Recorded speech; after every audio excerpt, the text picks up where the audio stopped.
Assalamu alaikum, everyone, and welcome to this live webinar and taster session for Arabic through the Qur'an.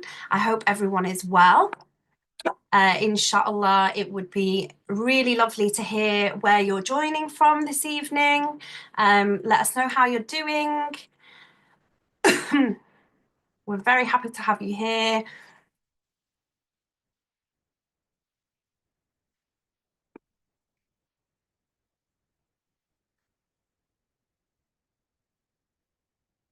We're going to wait for just a few minutes for people to join us, give people a little time to join us. So get yourself a cup of tea or some water, and we'll get ready to start very, very shortly.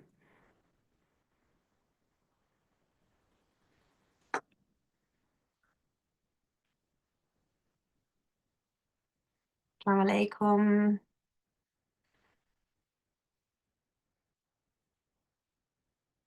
Okay.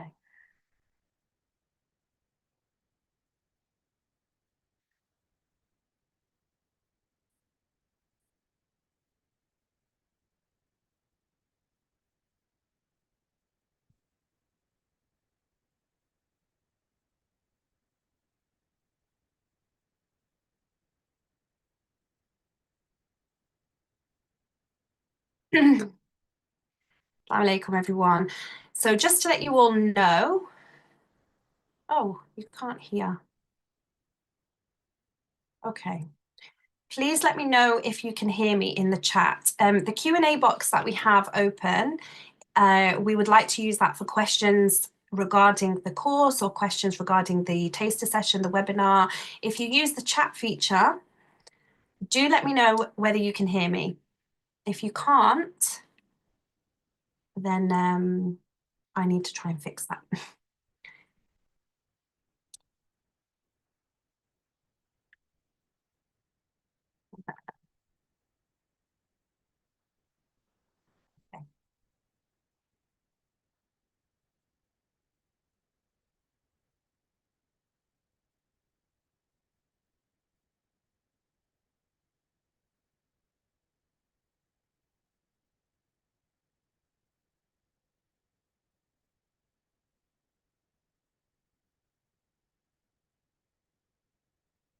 Okay, alhamdulillah, you can hear me. So if anybody is having any difficulties with their sound, leave the webinar and rejoin, and hopefully that should fix any issues. But do let us know. So assalamu alaikum, everyone. We are here this evening to talk about how to continue our journey with the Qur'an post Ramadan, and we would also really love to hear just how your Ramadan was. Use the chat feature below. Let us know. We always love these sessions to be interactive. We definitely don't like talking to ourselves. It's always nice to feel the presence of everybody here. So please do let us know in the chat where you're joining from. And maybe just one takeaway or one reflection from Ramadan that you have. We'd love to know how it went for you, how you felt about your relationship and connection with the Qur'an during the blessed month. So do use that chat feature and let us know. And we will be starting in just a couple of moments, inshallah.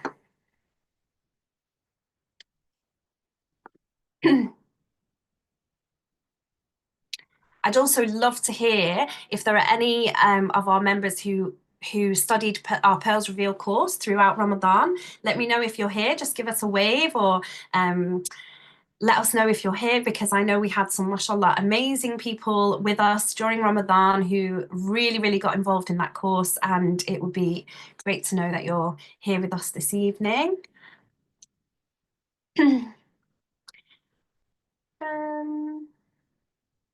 The chat is okay. That's why no one's chatting, because the chat is disabled. Okay. So I would need to ask Ostada Ola or Omar. The chat feature seems to be disabled. So if somebody can help me to sort that out, we will then be able to see what people have to say. Let's have a look. Okay, fabulous. I think we're all right now. Um, okay, so we've got people here from Canada, from the UK. Alhamdulillah, we've got the chat open, so let's use it. We don't want to be here alone. Um, excellent. Assalamu alaikum, everyone. So we have someone from Poland, mashallah, but living in the UK. Amazing. Um, let us know, how was your Ramadan? How are you feeling? Um, we're just a couple of days post Ramadan, and it just went by, subhanallah, it went by so quickly. I think all of us are probably feeling that. It always goes by so quickly. And we feel that sadness, don't we? We feel that sadness that Ramadan has gone, but we're here to see how we can continue that journey and keep that barakah going. So alhamdulillah. Okay.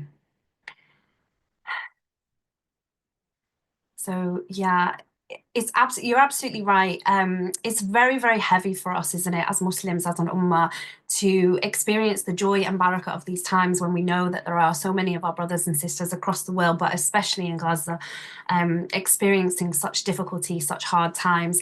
But one thing that we can take from witnessing what we have been seeing, and particularly what we saw during Ramadan, is just the resilience of the Palestinian people, and in particular how close they hold the Qur'an to their hearts, and how alive the Qur'an is, even in the midst of their hardship. This is always such an inspiration.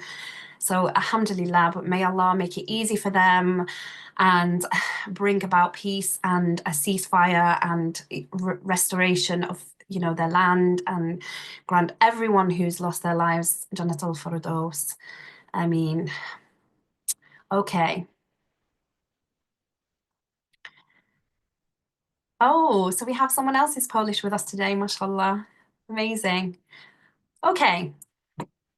Joining from Oxford. Assalamu alaikum, Aisha. Um, what are you saying? Ramadan has definitely been the most challenging, but the Quran has been a solace, and you want that to continue, inshallah. We all want that to continue for each and every one of us. I mean, we have someone here from California. Amazing. Excellent. We have someone here from Austria, living in Algeria, mashallah.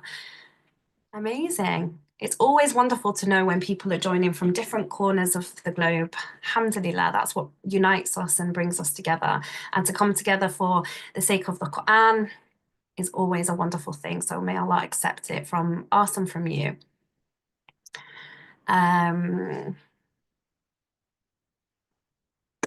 Okay, so always in these sessions with Ostada Ola, we like to keep this chat alive and kicking. We don't usually tend to use microphones or cameras. We don't want to distract from the teaching and the learning, but you are very, very welcome to use the chat to answer any questions. If you do have specific questions that you don't want to get lost in the chat, please go over to the Q&A, and you can type your questions in there, and we will definitely make sure that we get through them. And there will be an opportunity at the end as well to have sort of specific questions asked and answered. Okay, let's make sure that we're all set and ready to go.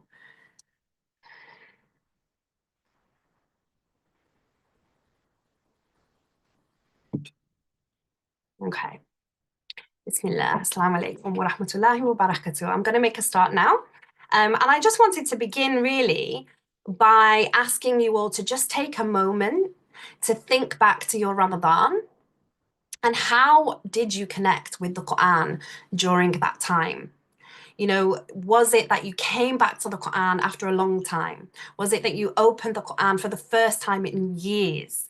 Was it that you didn't necessarily have a daily or a weekly connection to the Quran, but you were able to establish that during Ramadan? Maybe you read more than you would normally. Maybe you focused on one particular surah and you reflected and tried to get a little deeper into that kind of understanding and reflection. However you came to the Quran, what I want you to remember is that this is just the beginning, because Ramadan is always filled with so much barakah. And I think we always find it so much easier to engage in acts of ibadah, alhamdulillah, because there is just so much blessing, and things that we might normally find burdensome or more challenging to commit to suddenly just feel so much easier. And we find ourselves with that inspiration and that motivation. But towards the end of the month, and we celebrate Eid and we come together with our families and we have a nice time, and then that feeling of just sadness kind of, it's gone. Like the all that opportunity to do good and to gain all this extra rewards, it's gone. And we can sometimes feel a little sadness. Shaitan has returned and suddenly we're distracted and we're enjoying our coffees and we're, back into the grind of daily life. And it can feel like Ramadan has just slipped away. But we really are here today to remind you that that doesn't need to be the case at all. And instead, we need to see Ramadan as the light that reveals our true potential, and it shows us exactly what we're capable of. And now, as we step into this month of Shawwal and beyond, our task is to use that light that came in Ramadan and think, how do we keep that alight? How do we keep it ablaze? How do we keep that light burning? So we need to find as many ways as we can, and it will be unique and personal and different for each and every one of us, especially when it comes to maintaining that deeper connection with the Book of Allah subhanahu wa ta'ala.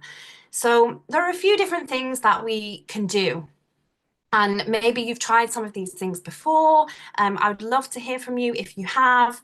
But let's have a little think. So first of all, journaling and tadabbur, and taking time really to unpack the meanings of these specific verses. And maybe it's a verse that you've heard a million times before, but for some reason it suddenly captivates you or resonates with you, and it's something that's relevant to what's happening to you in your life at this particular moment. And unlocking those deeper layers of these verses can really change how we view and see the Quran. But also thinking about the different themes within the Quran itself. Maybe it's not a specific verse, maybe you are going through a particular hardship, and or perhaps you've lost a loved one and you want to reflect on grief and all the many different ways that that comes up throughout the Quran, and the different verses and the context surrounding those verses, why they were revealed, at what time were they revealed, and what is the message that Allah subhanahu wa ta'ala is trying to give us on this particular theme. And, if you can develop a weekly practice, even of just coming to the Quran, not just to read it, not just to recite it, but to sit with it, to really sit with it and think, what is this message? And how is this relevant to me? And how can I take this message forward so that I'm not just ruminating and, kind of, oh, that's a nice verse. But I'm actually really pondering deeply, how can I implement this learning and this teaching into my life? What can I do? Listening to the Quran also is often overlooked. We live very busy lifestyles. This dunya just, it distracts us, and sometimes we can find it hard to come to the Quran every single day and commit to a portion every single day. And whilst we should always be striving to do that, in the same way that we come to our salah, and it's very much, we don't want to miss our salah. We have that punctuation in our day where we come and we give ourselves completely and we say Allahu Akbar, Allah is greater than anything that we're doing right now in this moment. We should have that same feeling about a daily portion of the Quran. But we know, sometimes it's difficult. There's challenges, there's daily routine, there's kids, there's all the different things. But even listening to the Quran has so much reward. And it's something that we can do so easily, while you're cooking, while you're cleaning, while you're commuting to work, while you're trying to fall asleep at night. It's thinking all the time, how can we make the Quran a presence, a real presence in our life as consistently as we possibly can. So another thing that I was reflecting upon with in terms of my own connection with the Quran is how much benefit I find, and I'm sure many of you will agree, when I come to the Quran with other people. And whether that is a halaqah, whether that is a Quran, just joining with a couple of friends and committing to reading together once a week, even just within your own family, have you carved out a portion of time where you say, come on, let's make the Quran alive in our homes. Let's have that barakah fill our homes, and can we do that together with one another? Because it's always easier when you're in the company of other people who will, inspire and support and motivate you as well. Now, something that I've seen happen over the last few years is a commitment and an intention right now to read and complete the Quran in its entirety one time between now and next Ramadan. And for any of you who are out there on social media, there is a lovely sister under the handle of Organized by Imam.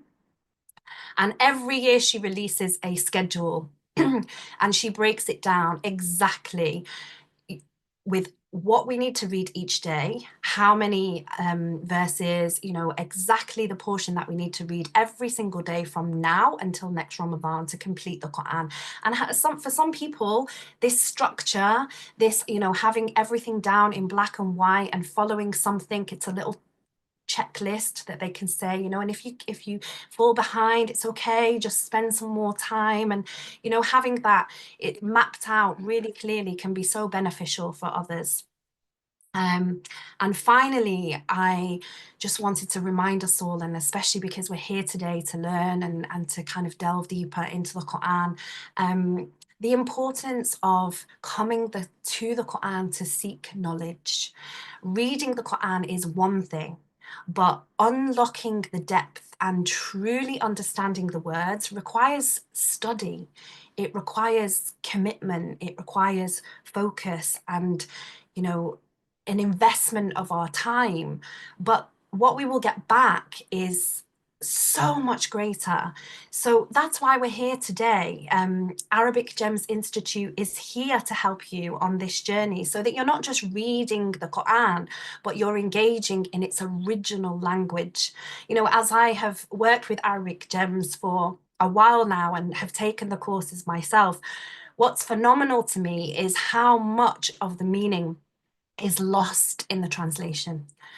For those of us who are not native Arabic speakers and don't have that, that deeper knowledge of the language, when we look at the translation, it just doesn't quite grasp the true essence and meaning of the words. And we know that there are, for one word in Arabic, there could be hundreds of words in English that still don't convey the actual essence of the meaning. And it's only when you start to really look at the nuances in the grammar and the language, the root words and their meanings, that you really start to say, wow, I'd been missing so much. I'd been missing so much. So that's what we're here for today, is to just get a little taste of how we can unlock these deeper meanings and build this connection with the words of Allah. And there is something really, really powerful about learning alongside other people, building that community. And that's what we love to do, is to come together, to build a community, to support one another, to be under the guidance of an excellent teacher, mashallah, who will take us through this journey, and we're all there together. So without further ado, let's get started. Ustada Ola, she founded Arabic Gems Institute in 2007, so it's been a while, and she's taught a multitude of students ever since that time. She has a master's in Arabic linguistics from the International Islamic University of Malaysia, where she lived for 2 years. And Ustada Ola has developed her appreciation of the intricacies of the language, which has helped her witness the miracle of the Quran for herself. So I am going to now pass over to Ustada Ola. Prepare to be amazed, because it will blow you away. And I hope you can stay here until the end. We've got lots to share with you about the upcoming course. But for now, sit back, relax, and we welcome Ustada Ola. Jazakallah khair, Sister Sarah. إن الحمد لله والصلاة والسلام على رسول الله وعلى آله وصحبه ومن والاه. ربي اشرح لي صدري ويسر لي أمري واحلل عقدة من لساني يفقه قولي. أما بعد, السلام عليكم ورحمة الله وبركاته. Thank you all for coming, mashallah. It's an honor, it's a pleasure, and I'm very humbled by your attending today to hear about the course, inshallah. The idea for the session today is to give you a really small glimpse into what this course is about. It's a taster session as to just to show you how the classes will be, what you can kind of expect from them, how they'll be run, what the different elements are, inshallah. If you do have questions, I'm not going to be looking at the chat box during the session just now, so that it's not to interrupt the flow. So if you do have questions, type them in the Q&A box, inshallah, and we'll get to them at the end of the session, inshallah. So the way the sessions normally start is we have 2 sessions a week. One is the teaching session, where it's going to be very much like this, with me on the screen sharing the PowerPoint. You will have already downloaded the notes, the PowerPoint in advance, so you don't have to worry about taking extensive notes. You just have to worry about annotating what you already have, and you typing on the screen. And this is, again, not to interrupt the flow. And then we have a second session throughout the week as well, which is called the practice session. I'll talk a little bit more about it later, but that one is much more interactive. So, Bismillahirrahmanirrahim. The taster session today, we're going to cover a very, very small portion of lesson 1. And that small portion is, so normally in lesson 1, and by the way, lesson 1, 2, and 3 are slightly longer than the other sessions. We get through a lot, and then the sessions become a lot more, they become shorter, they become shorter.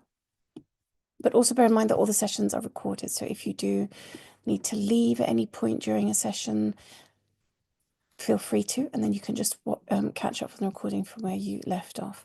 So in lesson 1, I go through an introduction to language, just so that we understand the elements of language and what language actually is. And then there are 4 different things we cover. We cover indefiniteness and definiteness in nouns, gender in nouns, adjectives, and simple nominal sentences. In today's taster session, I'm just going to go through one of them. So we're only going to go through definiteness and indefiniteness in nouns. I'm not also going to cover the full introduction to language, because that will take too much time. I'm just going to give you what I believe is the most important part of it. And that part of it we'll see a little bit later.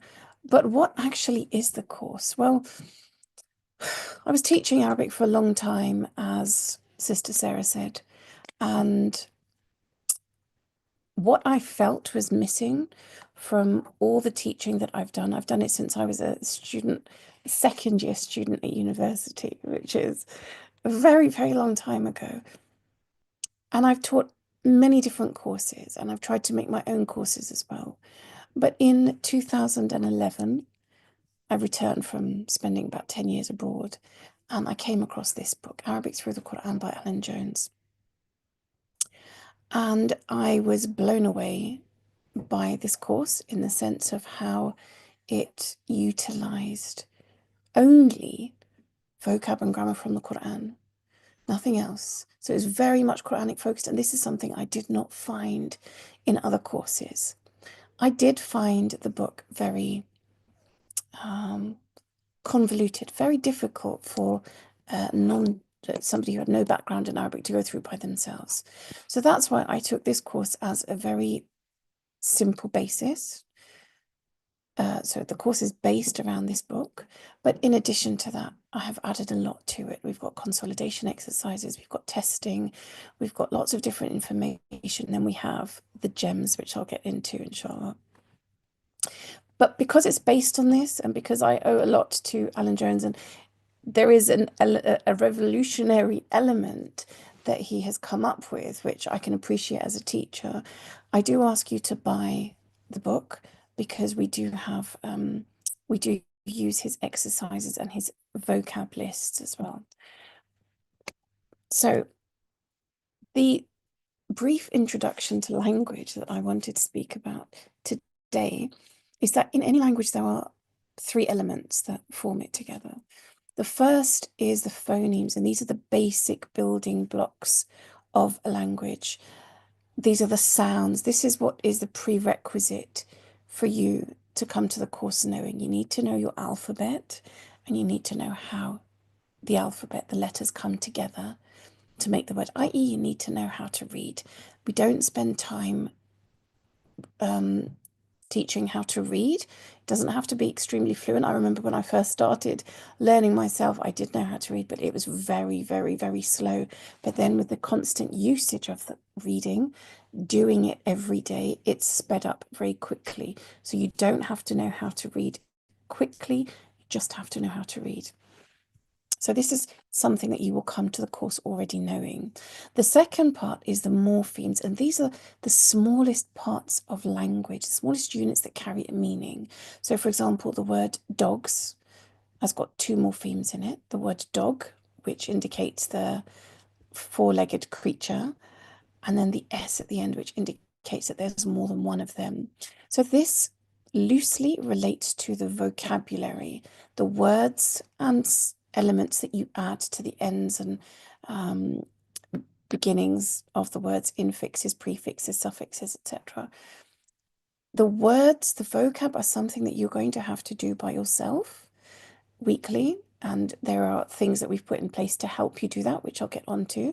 But this element is down to you to learn. And then we have the grammar, and the grammar is divided into the semantics, which means the meanings of putting words together, what the meanings imparted are, and also the syntax, how the words are put together in a sentence. So when you put two words together in a sentence, what is the meaning that's implied? So loosely called the grammar. This is something that we're going to focus on. We're going to teach you these three elements together. Once you know them all, you've understood a language. And we do this quite fervently. Remember, this is an 11-month course, and in 11 months, by next Ramadan, and yet Zainab is testimony to this because she started last year and she finished before this Ramadan, mashallah. By next Ramadan, if you keep up with everything, you will be able to, as you're reading along, you'll be able to understand about 80% of what it is that you are reading. And not just that, but you will also have what I call the glasses, the tools, the lenses through which to look for the gems by yourself, inshallah. Okay, so as Sister Sarah said at the beginning, we have built up this momentum in Ramadan. Ramadan was supposed to come out of it being different people to the ones we were when we went in. And one of the ways that we can be different is our dedication to the Qur'an, our turning back to Allah. And the Qur'an, and one of the best ways to turn back to Allah is through the Qur'an, because the Qur'an is the words of Allah. So we don't have direct access to him, but we do have access to his words. And this is one of the ways that we can get closer to him, definitely. Right. Now, the other thing that I want to address is that many people think that, and I've heard it a lot of times, that there's a lot of courses that teach the Quran just by learning words. Why can't I just go through the words, do a word for word study of them? Why do I have to trouble myself learning grammar? It's so difficult to some people. Well, I want to give an example. I want to show you why through this example. In the Quran, you have an ayah, فَذَلِكَ يَوْمَئِذٍ يَوْمٌ عَسِيرٌ. If I tell you that ذَلِكَ means that, يَوْمَئِذٍ, on that day, يَوْمَئِذٍ, on that day, the word يَوْمٌ means day, and the word asir means difficult. How am I going to know how to translate that? Is it going to be that on that day is a difficult day, or that on that day is the difficult day, or that on that day is... There's many different ways that I can translate it. The day is difficult. I can say that these three words, ذَلِكَ and يَوْمٌ عَسِيرٌ, can be put together. For example, ذَلِكَ يَوْمٌ عَسِيرٌ means that is a difficult day.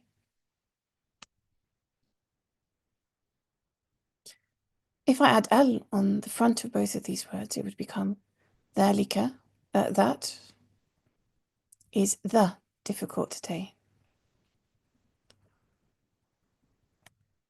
If I put al on the first word and not on the second word, it would be that day is difficult. All three of them using the same three words with slightly different shades of meaning. Now, you might not think that it's a big deal if it which of these it is, but it can be difficult, a big deal. And remember, this is the Quran. This is the words of Allah. This is the source from which many fiqh rulings are made. This is the source from where many of us get our guidance in life. So the difference between them can be a very big thing. So it's very important to understand not just the surface level meanings, what these words can be, but exactly how they come together. And this is why just knowing the meanings of words is not enough. We have to know the grammar. We have to know how we put those words together in order to make meaning. In some instances, this is a very, very simplified one.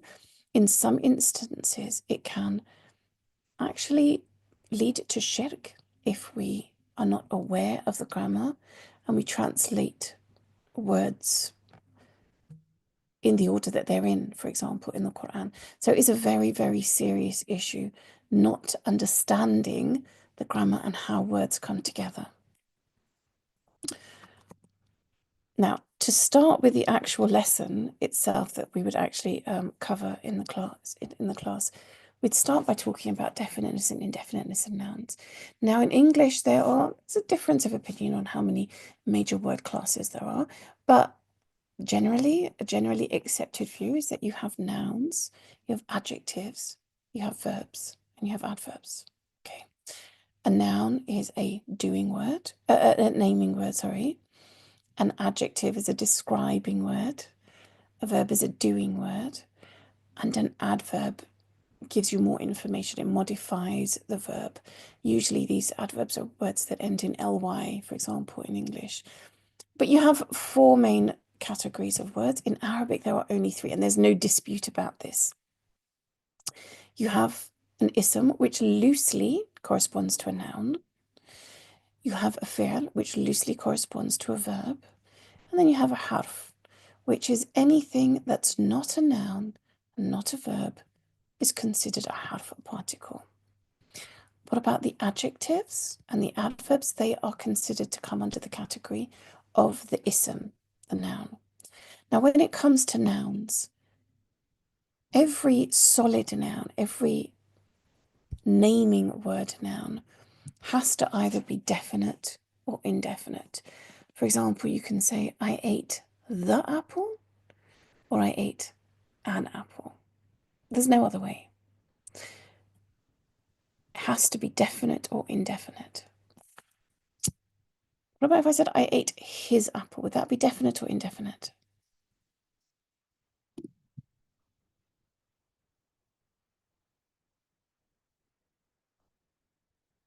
If I say I ate his, it would be definite because it's one that you know, right? You know which apple it's talking about, so it would be a definite apple. Now we will deal with how to say his apple and other such variations in lesson 7. We're not going to deal with it in today's lesson. But when it comes to definite and indefinite, i.e. the or a stroke an, there are roughly or generally almost commonly two ways of making the definite and the indefinite. A definite word is called a ma'rifah, from arafa, which means to know. So a definite word is something that is known. And the way that you form a definite word in Arabic is you put al on the front of a word. You put al on the front of the word. The way that you form an indefinite word in Arabic is, an indefinite word is called a nakira, which means something unknown. And the way that you form it is by putting a tanween on the end of it, on the last letter.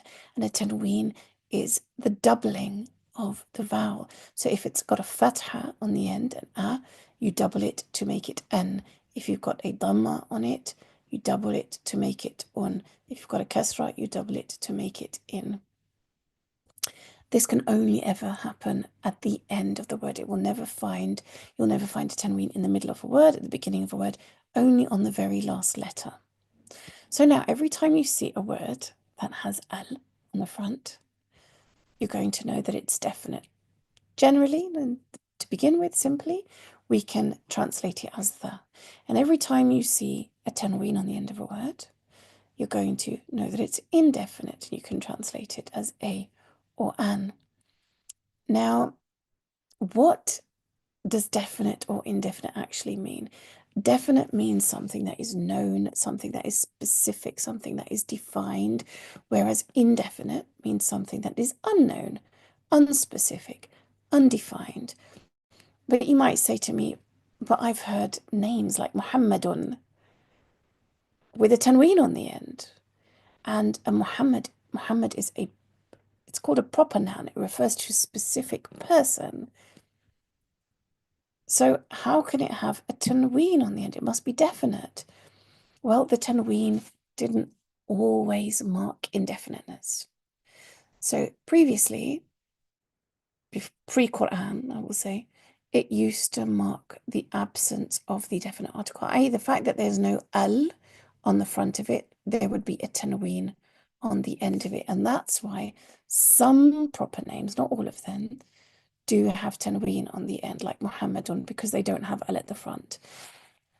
And later on it evolved to mark indefiniteness. So this is just, when you find slides with notes, sometimes it's just a remark, something that you might be thinking, something that I would think when I was learning initially. My teacher explained definite and indefiniteness, so I just like to explain them right now in case you start thinking about them later on. Now, how do we then make a definite word an indefinite word definite, or vice versa? It's very simple. We will take the word in its indefinite form, for example, biladun, meaning a town. It has tanween on the front, on the end, right? Which means it's a town. I want to say the town. So how will I do that? I'll drop one of the final vowels of tanween. What you see here is a tanween dhamma, and there are three ways that you might see it written. Sometimes like this, sometimes like this, sometimes like that. They're all tanween dhamma. Just in the Qur'an, sometimes they're used to indicate different things, but that's in terms of tajweed, not in terms of grammar. So grammatically, they're all tanween dhammas. So you drop one of them, so you only end up with one dhamma. That's the first step.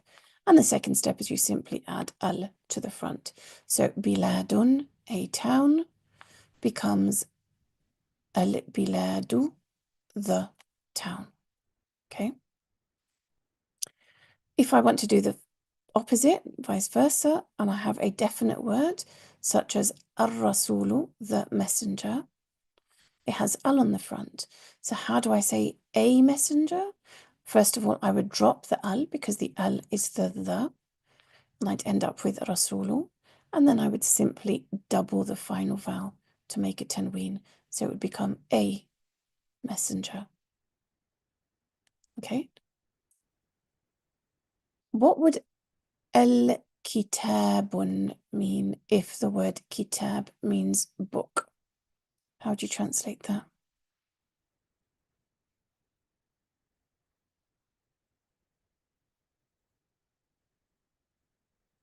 The book.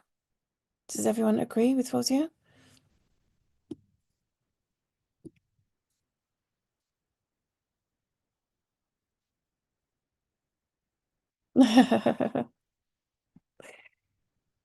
Right. It has al and it has tanween on the end, right? It is a trick question, and I do like using trick questions. It can't be a book because it's got al in the front. Okay, this means the, and this means a. So it's actually a nonsensical word. You would never have al and tanween at the same time. Okay, remember this. You'd never have al and tanween at the same time. If I want to say the book, it would have to be al kitabu without the tanween on the end. If I want to say a book, it would have to be kitabun without the L on the front. Okay, so never fall into the trap of putting al and tanween at the same time. So it's your turn now. Based on that, what I want you to do is choose maybe 3 or 4, if you've got time to do all of them, from the first row. These are all definite, and make them indefinite. And then do the same for the second row, which are all definite, and I want you to make them indefinite, okay? Your chance to have a go. If you have, obviously, I haven't given you these slides in advance. Normally you would have them so you'd be able to look up. So I've just put the little rules here for you to look at as well, inshallah. I'm going to give you 3 or 4 minutes, and then inshallah we're going to look through the answers together. Remember, if you do have any questions, do type them in the Q&A box so that I can see them all at the end.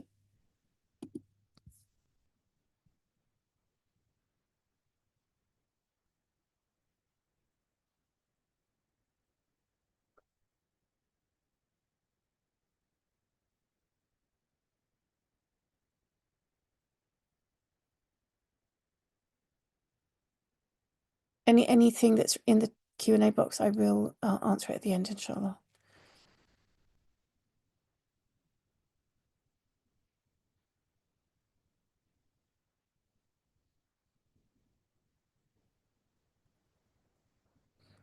Isabella, what do you mean by al around?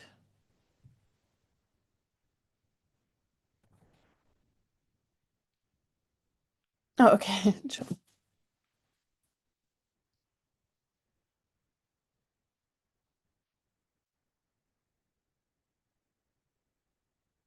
And you can write them down on your paper in front of you, and we will, inshallah, look at the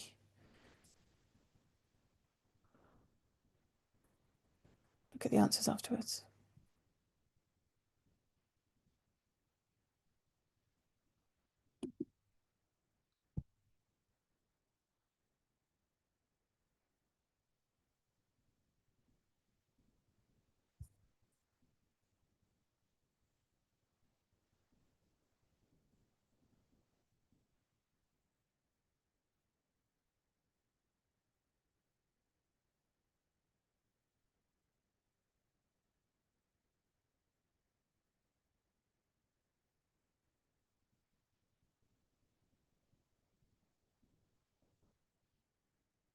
Okay, we'll just do 2 more minutes. Obviously, if you sign up to the course, inshallah, then you'll get a chance to do all of them.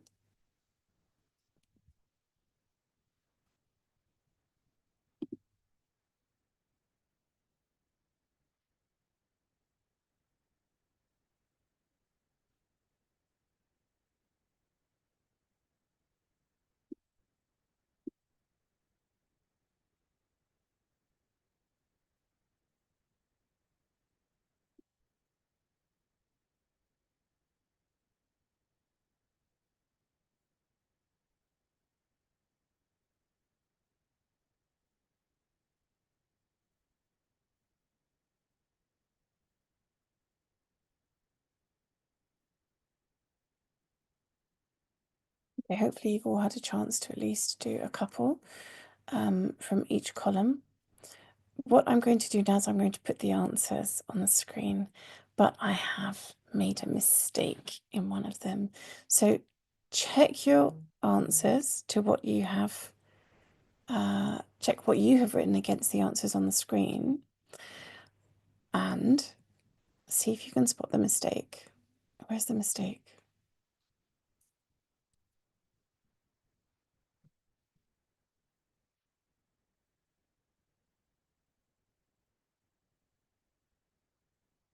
Very good. Very good. Al-Karimun. What's the matter with this? Why is there, what's wrong with it?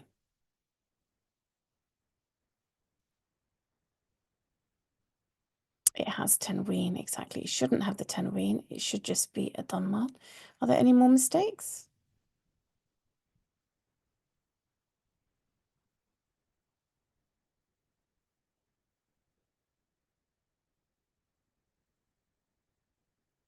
Next one down. What's wrong with that one, Khadija? The one below it. Good. And yes, Riyadh. Good. What's wrong with, let's start with this one. Al-Maji. What's wrong with this one?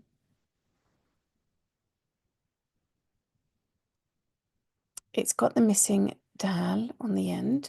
Should be Al-Maji do. Good. And Riyadh, what's wrong with this one?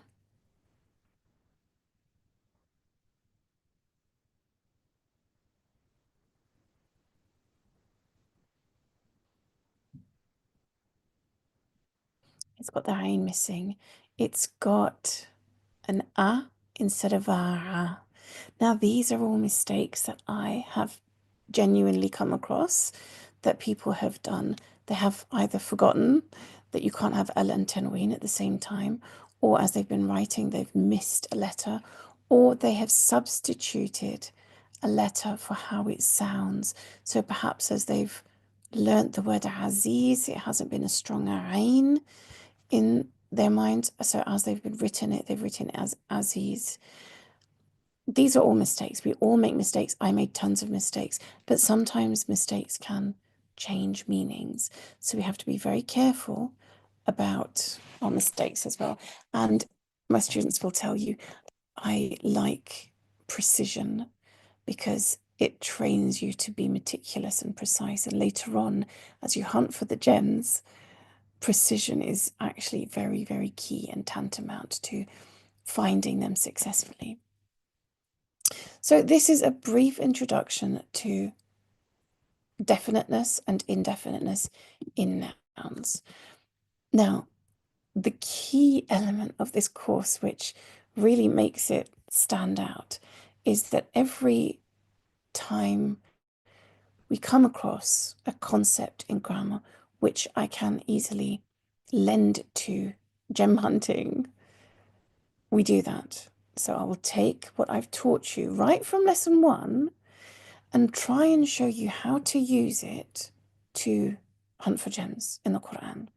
So the knowledge that we've learnt just now is that a definite word has got al on the front and an indefinite word has got tanween on the front. And we have also learnt the implications, the connotations of a word being definite and a word being indefinite. We've learnt that a definite word is something which is known and defined and specific and limited, while an indefinite word is something that is unlimited, unspecific, undefined, unknown. If I know those connotations now, how can I take that information and apply it when I'm reading the Qur'an to make my experience of reading the Qur'an so much more in depth, so much more fulfilling, so much more fruitful, so much more in line with the message or understanding the message that Allah subhanahu wa ta'ala is putting out to us? Well, I can take it when I'm looking at a verse that has a definite and an indefinite next to each other in the same verse. And we might have read this verse hundreds of times and never thought about it being definite and indefinite, because the majority of the time, the tafsir or the explanation that's given for this ayah and the one after it, for inna ma'al usri yusra, inna ma'al usri yusra, is the fact that it's repeated twice, which means that with one hardship comes two eases. That's what we hear a lot of the time, and that is absolutely true. But it's so much deeper than that. It's so much deeper than that. And the depth comes from the definiteness and the indefiniteness.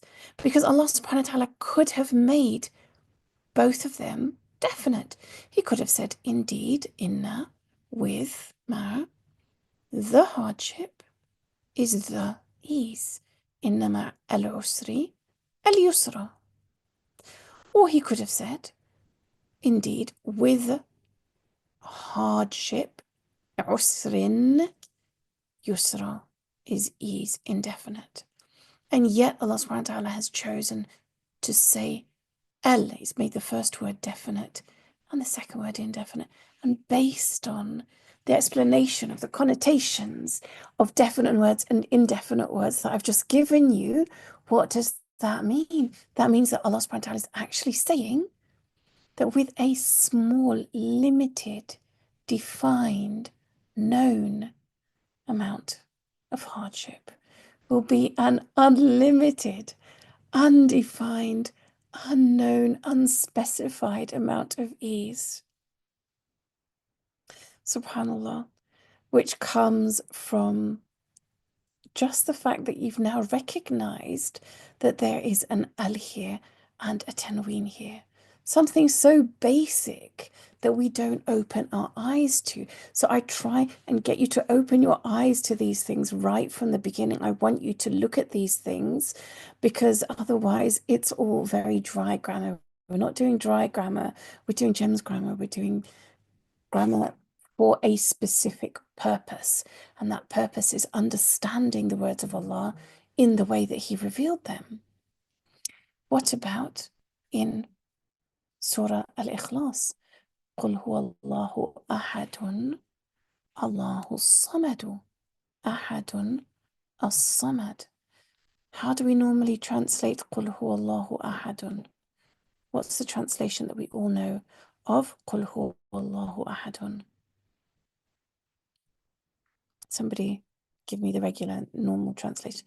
Exactly, Hikmah. Say He is Allah, the One. And Allahu Samadu?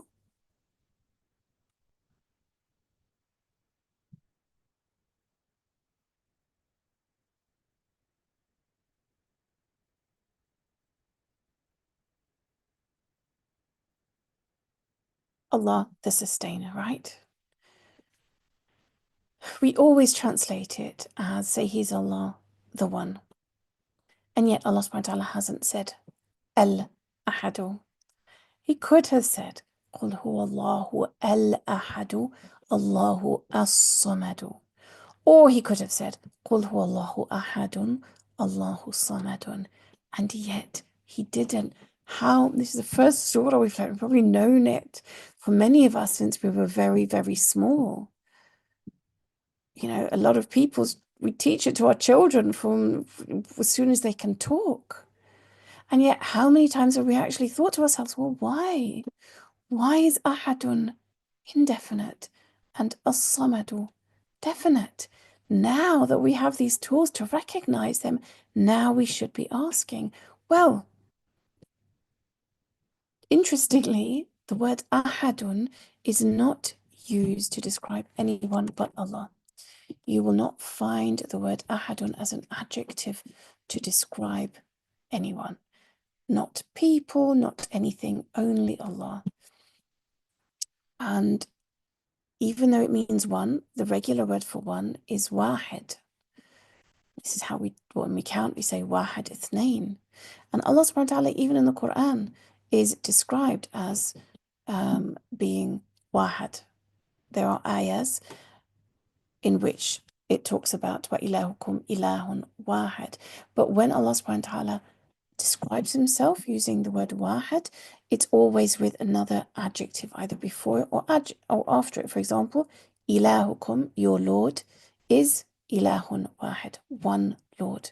Whereas here it's saying Allah is one. Now, ahad is not, it's a very, very unique word. It is not one as a number that you can count on from. It is a word that can't be divided up. You can't use it in multiplication, in sums, in addition. It doesn't imply any plurality. You can't pluralize it, nor can you divide it up.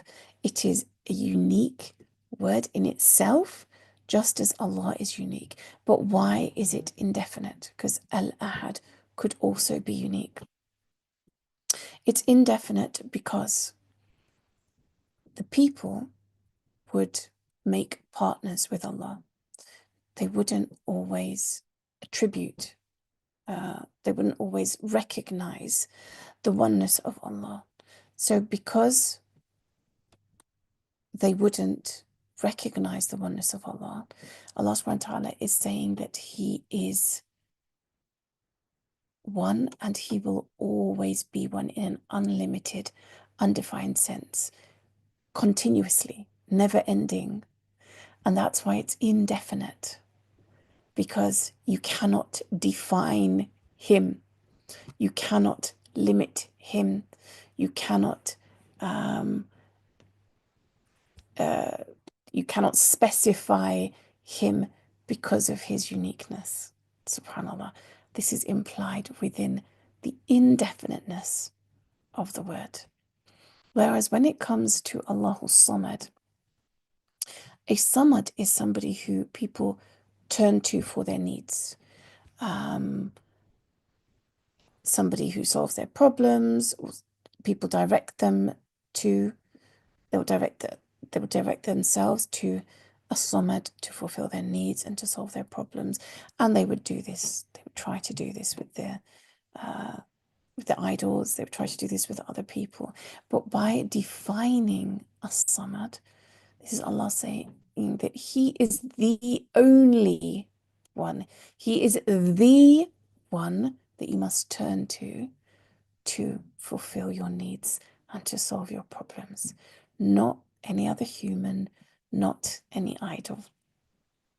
This is all contained within the Al of Samad. So when you look at it like this, I'm sure you will appreciate how much deeper your connection with the verses, how much more you appreciate what is being said through these verses, rather than just say He is Allah the One, Allah the self-sufficient, or the sustainer. It's so much more deeper, and that's just by looking at the fact that this word is indefinite and this word is definite, and understanding the connotations of a definite and an indefinite word. SubhanAllah. Now, even though this is not to do with definiteness and indefiniteness, this is one of the most beautiful examples I love talking about, because it also highlights one of the other things that we do refer to this in the course, but it also highlights further the depth of the language and how much is missed in translations. One of my favorite verses, لَإِن شَكَرْتُمْ لَأَزِيدَنَّكُمْ. Allah subhanahu wa ta'ala says that if you give thanks, I will give you more. And to me, this is one of the secrets of living in this dunya. Remember, the Qur'an is a manual for our lives, and this is one of the secrets to how we should have a successful life. Why am I going on so much about it? Because it adheres to a principle of language, and that principle in any language is that if you think that the person you're speaking to is going to have some doubt about what you're saying, then you emphasize it. And you can emphasize it in a number of ways. If I'm speaking, I can really stress my voice to emphasize a word. Either I can raise my tone, I can make my tone slower, I can pronounce certain words with the stress, I can use hand movements and gestures, I can bash on the table in front of me, for example. I can use extra words like definitely, words that actually add emphasis. So I can do all of those things if I'm talking to you in front of me. But if I'm writing, it's much more limited. I only have my words to go by, what I can use. And different languages lend themselves differently to emphasis. And Arabic is a language that lends itself beautifully to emphasis. Now, the second principle is the more that you know the person you're speaking to is going to have doubt, the more emphasis you're going to use. Okay, the greater the doubt, the more the emphasis. Now, in these 3 words, there are actually 4 different types of emphases that Allah subhanahu wa ta'ala has used. And we learn about all of them in the course, but 4 different modes of emphasis in just 3 words. And yet, if I'm going to read the translation of this, I would come across, I've compared lots of different translations of it, and certainly if you give thanks, I will give you more. I will perhaps indeed give you more. The most that it's comfortable with in English is 2. Otherwise, it starts feeling very inauthentic and sloppy in speech. So we are actually depriving ourselves of the full emphasis that Allah subhanahu wa ta'ala is giving us when we read the translation. What difference does that make? It makes a huge difference because Allah really, really wants us to pay attention to this. And that's why He's used 4 modes of emphasis in these 3 words. And if we don't take note of them, or we don't notice them, or we don't open our eyes to them, then perhaps we will just carry on, read this verse, and then read the next verse as we would, because we wouldn't stop and give pause and give thought and realize that this is something that Allah really wants us to take note of in our lives. That if we want more, and we always want more, it's human nature to want more, but He's saying it's very, very, very, very easy 4 times, that all you have to do is give thanks. You give thanks, and I will give you more, is what He's saying. SubhanAllah. But we don't realize the importance of this message. We don't realize how much Allah wants us to pay attention to it if we don't realize how much He's emphasized it. So we will learn to identify all the different modes of emphasis in verses like this, inshallah. So at the end of every lesson, you will have a series of homeworks to do. You will have a vocab list to learn. I'm going to talk more about this afterwards. Right from lesson 1, you're going to be translating portions of ayat. We only work with the Qur'an. So every lesson, at the end of the lesson, you are going to be translating portions of verses based on the vocab and the grammar that we have learnt that week. So you're working very intimately with the Qur'an right from lesson 1. We have some quizzes to help you, vocab and grammar quiz. We have a consolidation homework, which really pushes and stretches you to consolidate your understanding. And sometimes I have either another consolidation homework or a piece of research homework. Now, some people are not able to dedicate the time to do all of the homeworks, which is fine. If you don't have them all, then what I would say is the vocab, translation, and if you're the kind of person who likes quizzes, then the quizzes as well. Is everyone able to see the PowerPoint? If you can't, I would advise that you leave and come back. I've seen a message saying that you can't see the PowerPoint, but just to confirm, can everybody else? Okay, alhamdulillah. Now, how do we actually do the sessions? Well, we have an online platform called Moodle. Moodle is your classroom, if you like. When you log on to Moodle, if you join the session, you're going to be in the cohort 2025/1. And this is how it will look.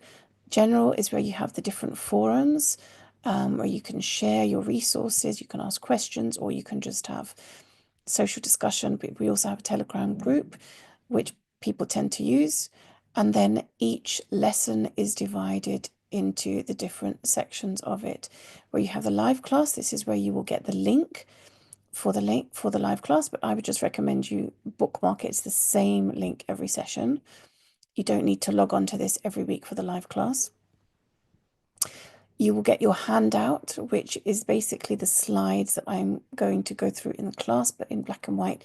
So you can print them out and you can annotate them as you like.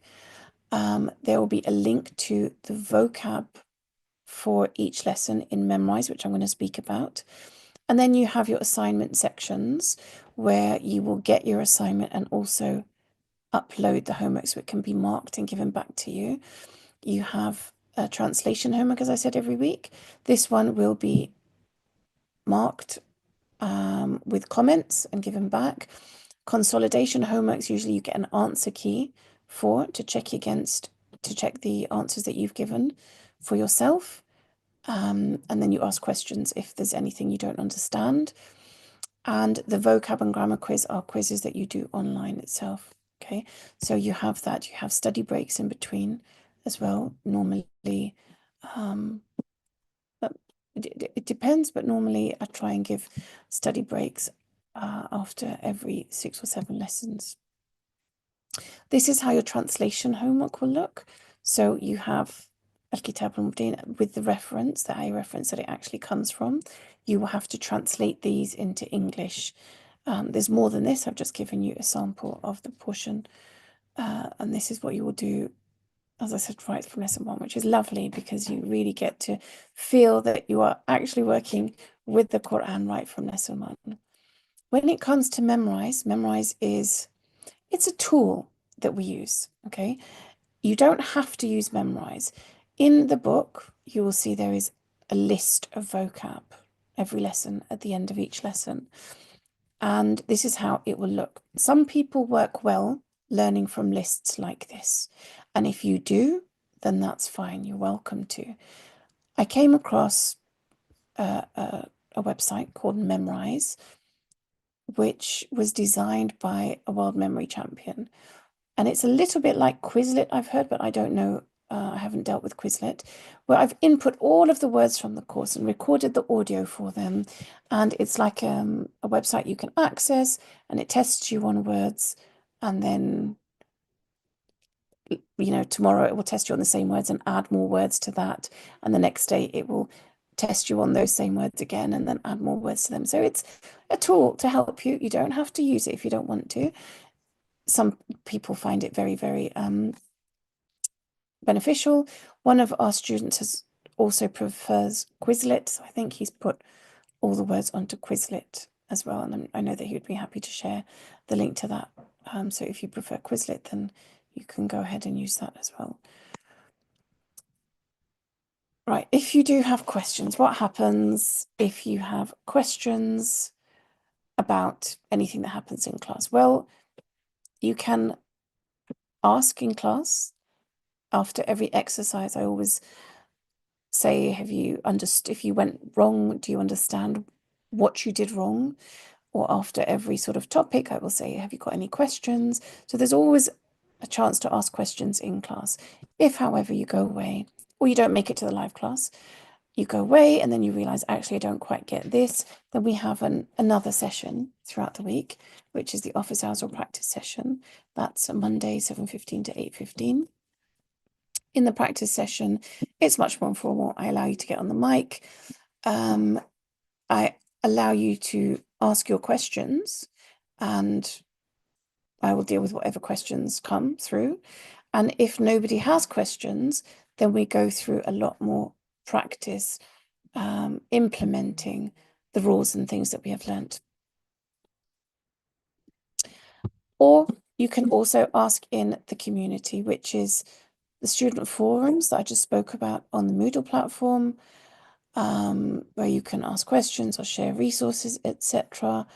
And also on our very active Telegram group, mashallah. So that has been good. That's been a good place to get involved, get your community and ask your questions, mashallah. Okay, so that is my presentation. Here's a couple of testimonials, mashallah, from past students, and also Zainab has mentioned her own in the chat, mashallah. I'll leave them on screen for you to read while I hand back to Sarah, and then we can take questions. Assalamu alaikum, everyone. Jazakallah khair. Thank you so much, Ustada Ola. Please do take a moment to just have a little look through these testimonials, because they really do speak for themselves. And I hope that you have all found that session incredibly informative. It always blows my mind. I've heard these gems a few times now, and every single time it gets me. And if this is what you can experience from just a taster session, imagine what you can experience from 11 months of going through this course and immersing yourself in that vocabulary and that grammar of the Qur'an. We have dropped the link to sign up to the course in the chat, and I will share it again in a moment. I wanted to let you all know that for the next 48 hours, we are offering a special discounted rate for everyone who's attended this webinar. So it's a really unique opportunity to invest in that connection with the Qur'an and in your onward journey, building that relationship. The course is normally priced at £450. So for the next 48 hours, we are offering it at £399. We do have the option to do payment plans. That's something that we can certainly support with. So I just encourage you all to take this next step. Read through those testimonials. Let us know, how have you found the session today? Let us know in the chat. Has anything in particular stood out for you? Has anything blown you away? I also just want to pop back to the sister Zainab, who commented earlier on in the session. She's a student who's just completed the course in the last year, and she said in the chat that she's encouraging anyone who's thinking about this course and has any doubts to cast them aside and dive into the course. It's amazing and you will learn so much, mashallah, and Ustada Ola is the best, which I have to agree. And she has not been paid to be here, I promise you. This is a genuine review. It's an incredibly structured course. You know, you are guided so effortlessly through it, and it really does speak for itself. We've had such incredible feedback. I think it's always, what always surprises me is that sense of community that comes alongside it, and just how engaged all the students get. So what we will do now, I will drop the link again. As I said, we've got 48 hours of a discounted price, and we will just head over to the Q&A box now, and we will have a look at some of the questions that we've got there. So Sister Ola, we have someone who has actually already taken the course back in 2013. And she is asking whether you would say that the first term of the course has changed much in that time. Would you recommend that she starts the whole thing again from scratch if she were to sign up? So there are definitely, the gems has been added a lot more this time. Definitely, there was only a few last time and it was towards the end, but definitely I've tried to integrate them into every lesson where possible this time round. And I always try and improve things, always try every single, like even from the 2023 cohort, I tried to improve and change things a little bit. I would recommend you just start again from scratch, especially because it was just one term. Yeah, absolutely. And just to add to that, I would say you're never going to lose anything from going back and giving yourself that foundation. Even if you do come across things that you remember from last time, it's going to be beneficial, and you know, you'll take it in on that much of a deeper level. So thank you for answering that question. We also have I have covered several grammar books and courses over the years, including Arabic Through the Qur'an by Alan Jones, mashallah. I'm mostly interested in the type of explanations you have given in the Elevated Dua series and the classes that you gave with Solace Institute. Is there any course specifically for that? And how much of this course covers this type of explanations? It's a great question because I know a lot of people were really inspired by the Elevated Dua series. So are there any connections between the kind of thing that you kind of uncovered there and this particular course? So the answer is, in as much as you saw the gems from this class, that's how much we go into it. Remember, this course is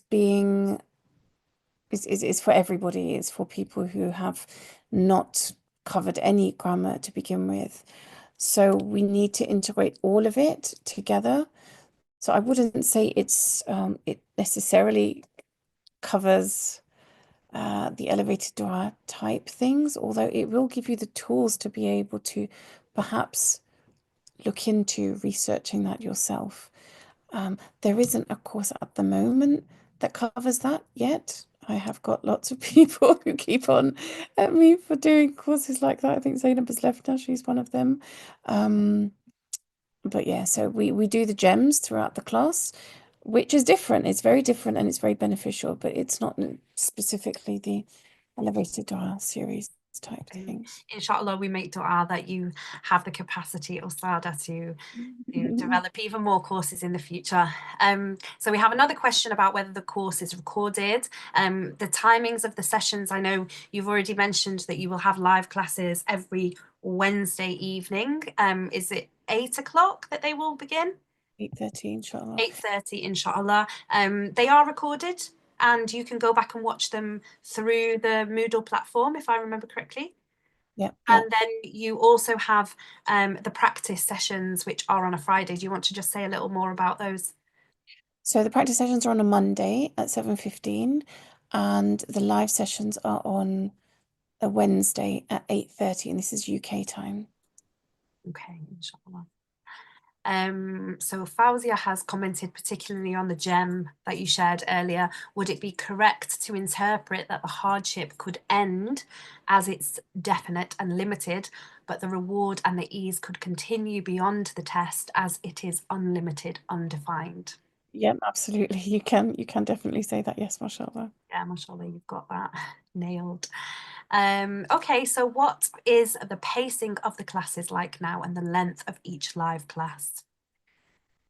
The live class length varies between, so as I said, the first 3 classes are quite long, but after that they get short. And what we find in the course is that when you have a particularly heavy class, then the next 2 or 3 or sometimes 4 that follow it are much lighter, and that gives you a chance to digest the class. But I would say the average is about an hour and a half on average. Slightly longer, slightly shorter sometimes. Yeah, absolutely. And the practice sessions really do help to consolidate that learning and, as it suggests, put into practice what you've learnt. Yeah, Yeah. sessions obviously now, then they don't go beyond that. Yeah. So do you need an account to be made in order to access the Memrise? And do You we have to do. purchase the Memrise? Yeah, so you need an account, but you don't have to pay. There is a paid option, but you don't have to go for it. I'm not sure what the benefits the paid option gives, to be honest. Most people don't. Yeah. Okay, so Sister Layla, I'm feeling you here. You've enjoyed today. You've enjoyed what you've heard, but you're worried about it getting harder. And I know because I've been in your shoes, worrying about how hard it's going to get. But this is honestly Shaitan coming at you right from the beginning and making you feel like you cannot do it. You 100% can. Is there anything you want to add, Sister Ola, about how hard it gets and, how we can, I guess, equip ourselves? So what I always say to the students is you don't have to be a master of the class before the next one. I say today, lesson 1 seems hard. By the time you get to lesson 4, lesson 1 will feel like child's play. But if you think that you have to be completely on top of it by lesson 2, that's not realistic. it will take time for the information to settle. It will take usage for the information to settle.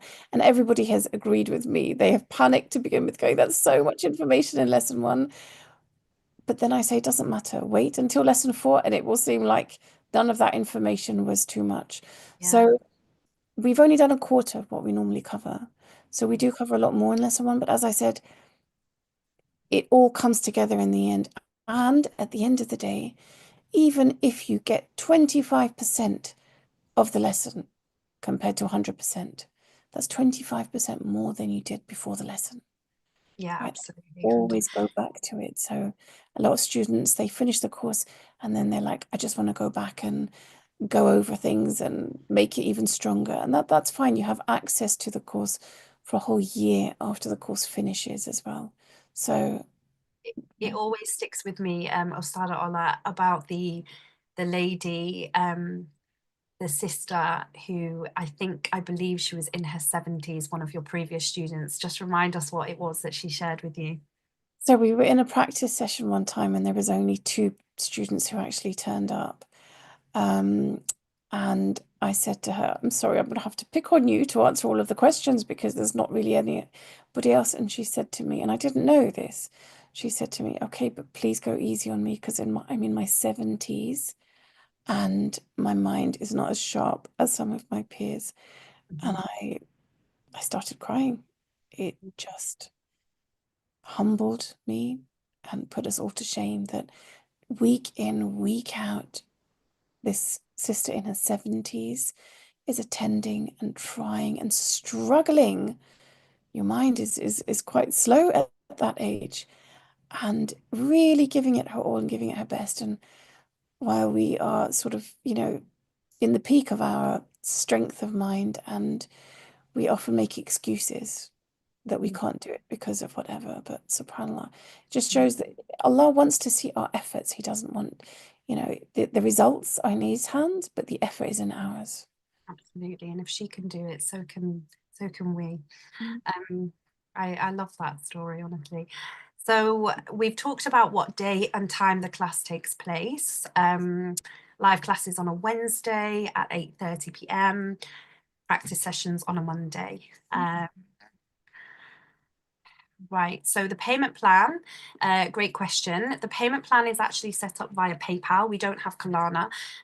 So if you go to the payment option, PayPal itself has a feature where you can split the payments over, I believe it's six No, or nine, no? no, it's 3 or 4, Okay, depending on your PayPal history. But if you do have any issues, then please send an email to support@arabicgemsinstitute.com yeah. about the payment plans, about splitting up your payments, and inshallah they'll be able to help. Absolutely. We would certainly never want that to be a barrier between you and accessing the course. So if payment plans or any kind of issues along those lines do arise for you, then please, please, please do contact us and we will always try and find a way to resolve things for you. Can payment be done in dollars on the website?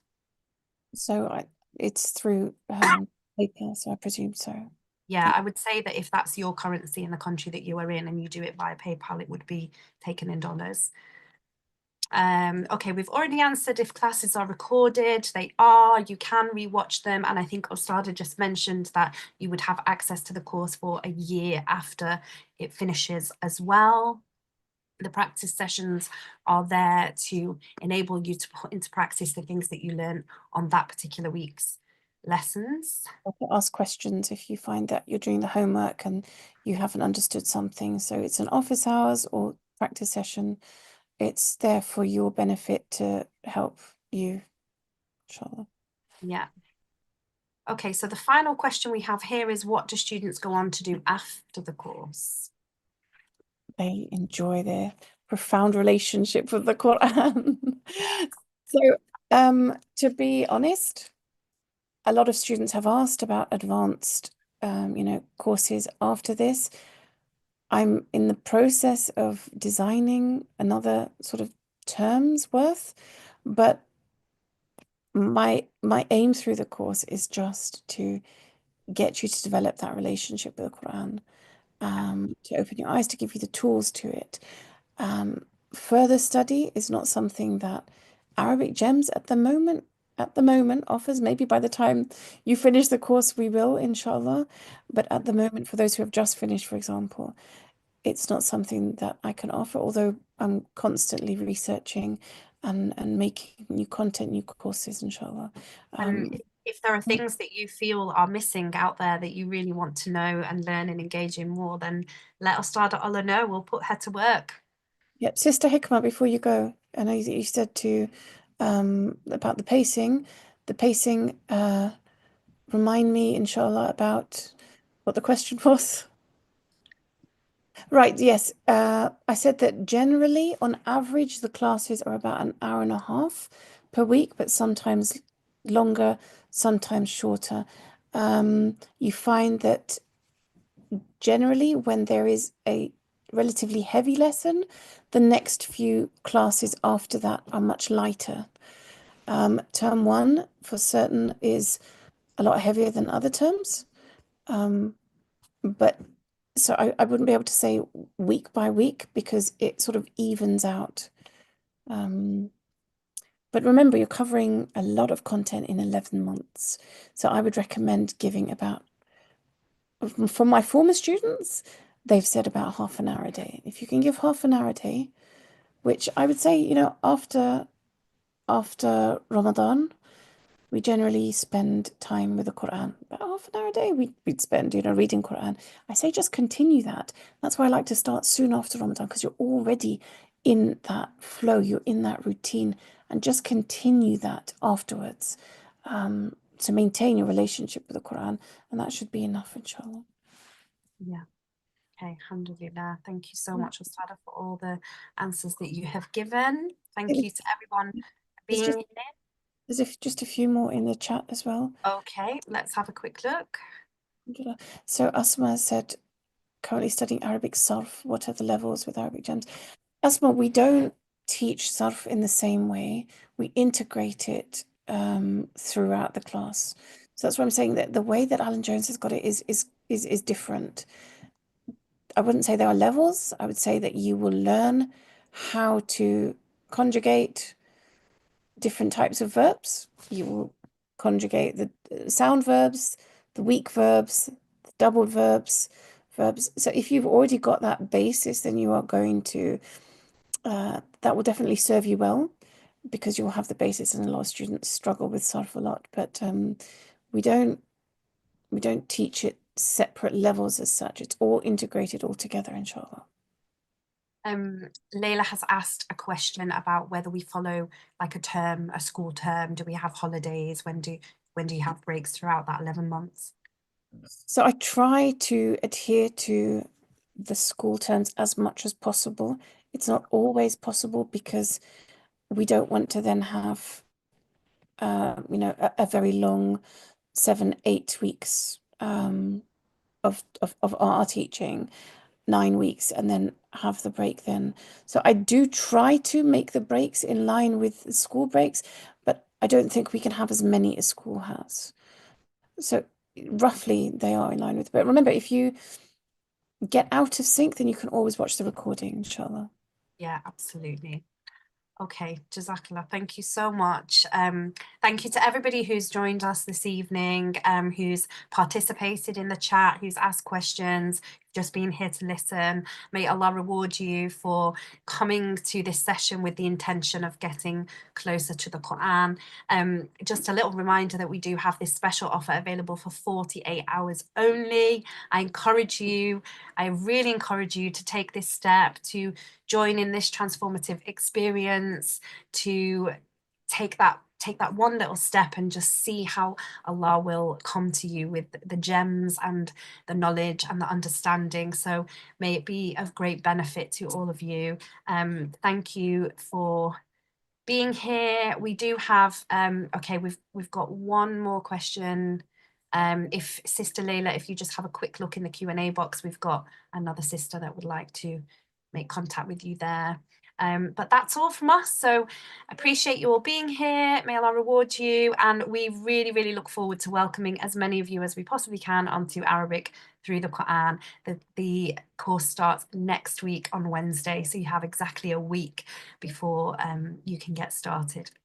So take care, everyone, and may Allah put barakah in your journey with the Qur'an. Assalamu alaikum wa rahmatullahi wa barakatuh. وإياكم. عليكم السلام ورحمة الله وبركاته.